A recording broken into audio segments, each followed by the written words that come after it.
अच्छी बातें सुनने से नहीं बदलता है जीवन, लक्ष्य तक पहुंचने के लिए चलना जरूरी है। जीवन मंत्र डेस्क। गौतम बुद्ध रोज अपने शिष्यों को उपदेश देते थे। बुद्ध की ज्ञान की बातें सुनने काफी लोग आते थे। एक व्यक्ति गौतम बुद्ध का प्रवचन सुनने रोज नियम से आता था और उनकी सारी बातें सुनता था। बुद्ध अपने प्रवचनों में क्रोध, अहंकार, लोभ, शत्रुता छोड़ने की बात कहते थे।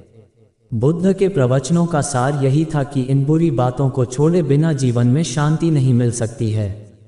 एक दिन उस व्यक्ति ने गौतम बुद्ध से कहा कि तथागत, मैं रोज नियम से आपके प्रवचन सुन रहा हूँ, लेकिन मुझे कोई लाभ नहीं मिल रहा है। आपकी सारी बातें सच है, लेकिन मेरे जीवन में इनसे कोई बदलाव नहीं आ रहा है।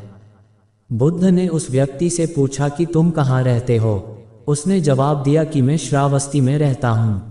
बुद्ध ने पूछा, ये जगह यहाँ से कितनी दूर है? उस व्यक्ति ने जगह की दूरी बताई। इसके बाद बुद्ध ने फिर पूछा, तुम वहाँ कैसे जाते हो?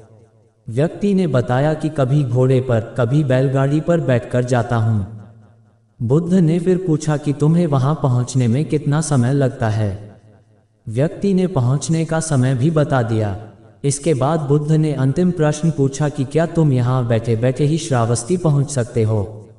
इस प्रश्न के जवाब में व्यक्ति ने कहा कि गुरुजी, ये कैसे संभव है? इसके लिए तो चलना पड़ेगा, तभी मैं वहां पहुंच सकता हूं। बुद्ध बोले कि हम चलकर ही हमारे लक्ष्य तक पहुंच सकते हैं।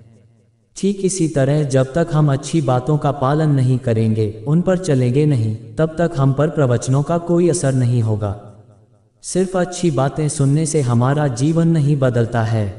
हमें प्रवचन को समझना होगा और उन्हें अपने जीवन में अपनाना होगा। व्यक्ति को बुद्ध की बातें समझ आ गई और उस दिन के बाद उसने भी बुद्ध के बताए मार्ग पर चलना शुरू कर दिया। बुद्ध के प्रवचनों से व्यक्ति की सोच बदल गई और उसका मन शांत हो गया।